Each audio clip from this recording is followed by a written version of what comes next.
Alhamdulillah, alhamdulillahil qail wa ma khalaqtul jinna wal insa illa liya'budun. Ashhadu an la ilaha illallah wahdahu la syarika lah wa ashhadu anna Muhammadan abduhu wa rasuluh. Allahumma shalli wa sallim ala asyrafil anbiya'i wal mursalin Sayyidina Muhammadin wa ala alihi wa sahbihi ajma'in, amma ba'd. Faya ayyuhal muslimun, usikum wa iyaya bitaqwallah faqad fazal muttaqun. Wasma'u ma qala Allah ta'ala fil Qur'anil Karim. A'udzu billahi minasy syaithanir rajim. Wal yakhshal ladzina law taraku min khalfihim dzurriyyatan dhi'afan khafu 'alaihim falyattaqullah wal yaqulu qawlan sadida. Shadaqallahul 'adzim. Hadirin kaum muslimin jamaah Jumat rahimakumullah. Mengawali khutbah ini sebagai salah satu rukun khutbah, kami mewasiatkan khususnya kepada diri pribadi kami dan kepada kita sekalian, marilah kita senantiasa berupaya meningkatkan ketakwaan kita kepada Allah Subhanahu wa taala dengan takwa yang sebenar-benarnya. Dan upaya takwa ini adalah insyaallah sebagai salah satu upaya untuk membuat kita mulia dalam pandangan Allah. Inna akramakum indallahi atqakum, kata Allah, bahwa sesungguhnya orang yang paling mulia, orang yang paling tinggi derajatnya di antara kalian adalah siapa yang paling bertakwa. Ini ayat ini sekaligus untuk meredam emosi kita, meredam kesombongan kita, meredam kebanggaan kita, karena apa yang kita miliki berupa duniawiyah itu justru bukanlah sesuatu yang membuat mulia di mata Allah. Maka dari itu, apapun jabatan kita, setinggi apapun jabatan kita, pangkat kita, kalau kita tidak mau bertakwa kepada Allah, maka kita tidak akan dipandang oleh Allah. Sebagus apapun rupa kita, seganteng apapun wajah kita, tetapi kemudian kita ingkar kepada Allah, na'udzubillah summa na'udzubillah, maka ada yang lebih baik daripada kita adalah mereka-mereka yang lebih bertakwa daripada kita. Takwa itu, hadirin kaum muslimin rahimakumullah, secara umum adalah kita berusaha menjalankan segala perintah-perintah Allah dan berusaha menjauhi segala larangannya. Kita bersyukur sebagai umat Islam memiliki way of life, pandangan hidup yang luar biasa. Karena kita sudah ditekankan oleh Allah seperti dalam ayat yang saya bacakan di awal, wa ma khalaqtul jinna wal insa illa liya'budun, kata Allah, aku tidak menciptakan jin dan manusia kecuali hanya untuk mengabdi kepadaku. Artinya pengabdian kita yang tertinggi adalah kepada Allah Subhanahu wa taala. Kaum muslimin rahimakumullah, insyaallah hasil dari pengabdian itu akan menuntun kita mengenal Allah, akan menuntun kita untuk bisa meraih ridhonya. Dan ketika ridho Allah sudah kita raih, insyaallah kebahagiaan kita baik di dunia maupun akhirat akan kita raih. Dan itulah salah satu cita-cita kita sebagai seorang muslim, seperti apa yang selalu kita dengungkan di dalam doa kita sehari-hari, doa sapu jagat, Rabbana atina fid dunya hasanah wa fil akhirati hasanatan wa qina adzabannar. Doa itu disebut sapu jagat karena memang singkat tetapi menyapu dua jagat sekaligus, yaitu jagat dunia dan jagat akhirat. Yang artinya doa itu adalah, wahai Tuhan kami, berikanlah kami kebahagiaan baik di dunia maupun kebahagiaan di akhirat. Dan kunci kebahagiaan di dunia dan akhirat adalah, kata Rasul, man arada dunya fa'alaihi bil ilmi wa man arada al akhirata fa'alaihi bil ilmi wa man aradahuma fa'alaihi bil ilmi.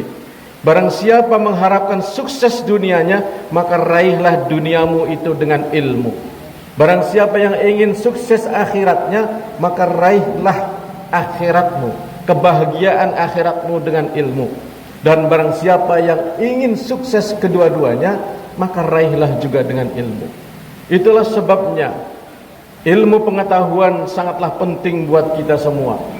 Kita masih sedih, masih prihatin.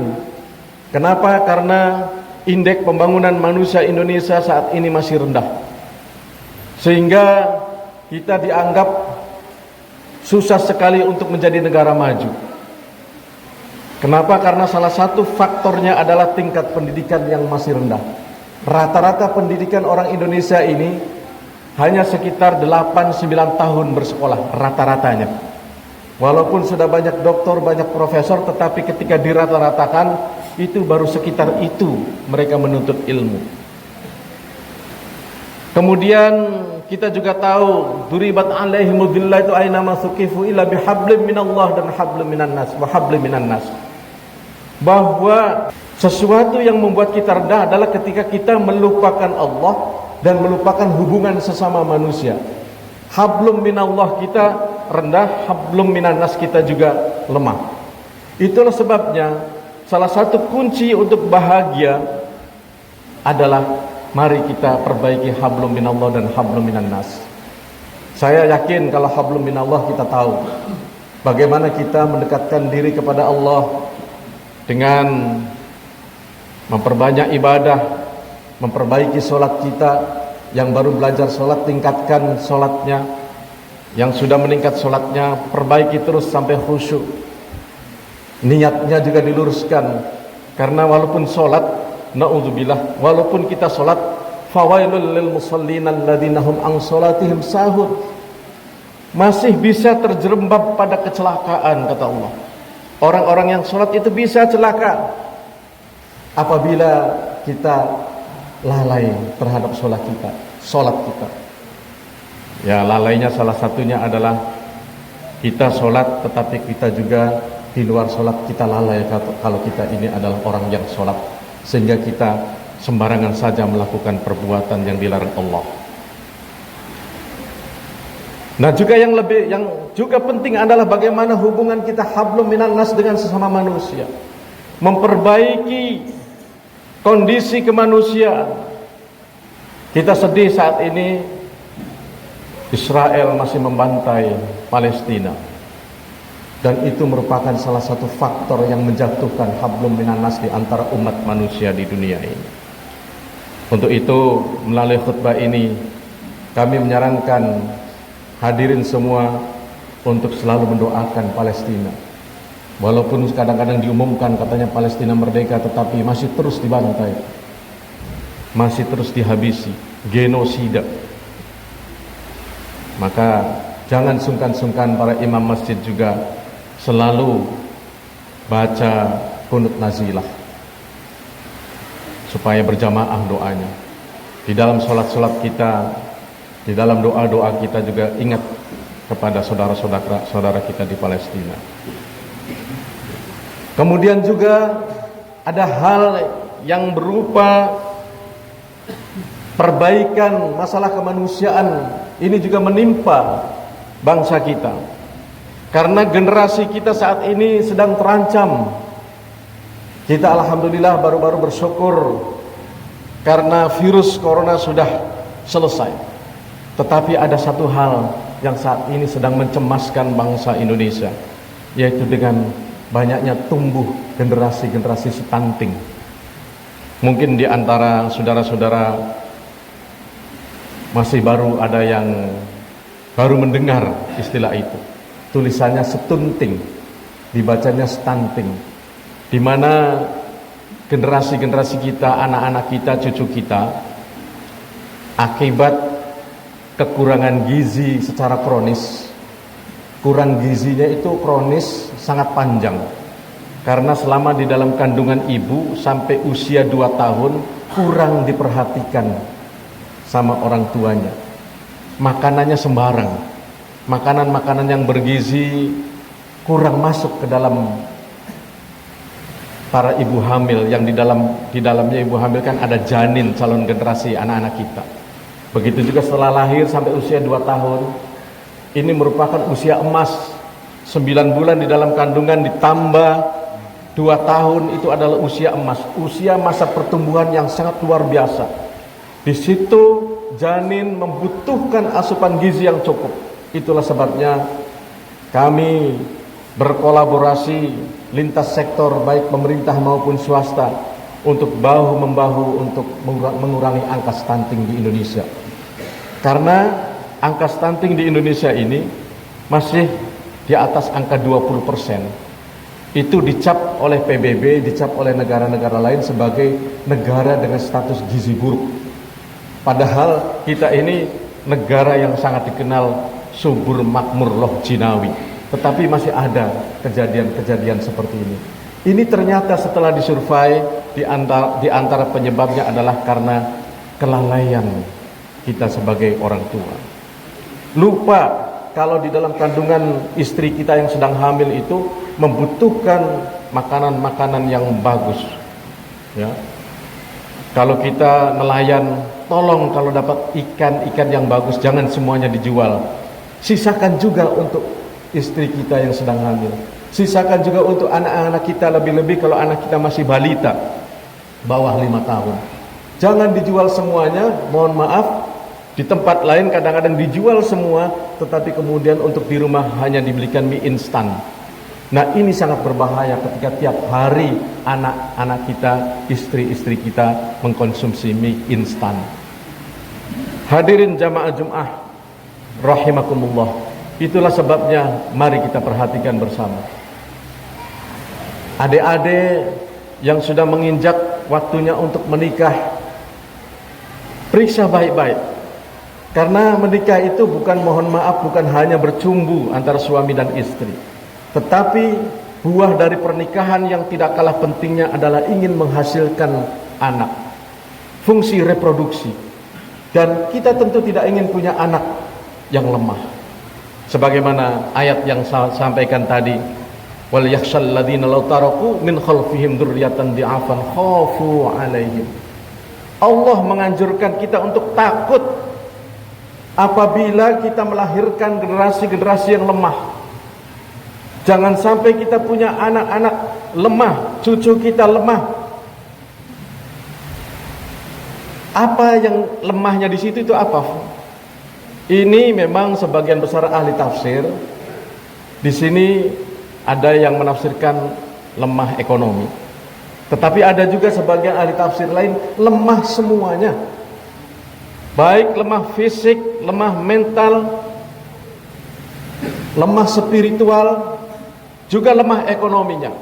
Itulah sebabnya kita perlu menyiapkan masa depan anak kita dengan sungguh-sungguh, dengan penuh keikhlasan lillahi ta'ala, karena Allah subhanahu wa ta'ala. Karena kita tahu bahwa baiknya anak-anak kita itu bukan hanya untuk anak kita. Kita tahu bahwa hadis Rasulullah menyatakan, idza mata ibnu Adam inqata'a amaluhu. Ketika kita ini meninggal semua, amal kita itu putus. Illa min salatin, kecuali 3 hal. Yang pertama, sedekatin jariyatin. Sedekah jariyah kita kepada masjid, kepada pesantren, kepada anak yatim. Itu yang akan mengalir terus meskipun kita meninggal. Wal ilmu yuntafa'u. Dan yang kedua adalah ilmu yang bermanfaat. Sedikit punya ilmu kita sampaikan, agar orang yang kita sampaikan ilmunya itu mengamalkan ilmu kita yang kita ajarkan, insya Allah itu juga mengalirkan pahala kepada kita meskipun kita sudah meninggal. Dan yang ketiga, wal waladus sholih yad'u lahu, adalah anak-anak yang soleh yang mendoakan kedua orang tuanya. Nah, untuk mewujudkan anak yang soleh ini, tentu kita harus berupaya semaksimal mungkin membuat anak kita sehat lahir dan batin. Makanya tadi saya menyampaikan materi di aula kecamatan sama ibu-ibu, tolong kalau lagi hamil, di samping diberi asupan yang bergizi, makanan-makanan yang bagus, yang proteinnya bagus, yang gizinya bagus, juga tolong secara spiritual, janin dalam kandungan itu bapak-bapaknya sering mengelus-elus, sering berdialog, sering dibacakan ayat suci Al-Quran. Kalau bapak-bapak baca, dekatkan istri kita agar anak kita, janin di dalam kandungan istri kita itu mendengarkan kita mengaji. Apabila televisi kemudian mengumandangkan azan, dekatkan supaya dia dengar.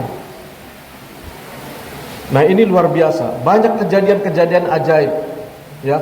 Ketika anak-anak dalam kandungan itu dibacakan ayat-ayat suci Al-Quran, malah begitu lahir, Masya Allah, ada yang sudah hafal beberapa juz Al-Quran.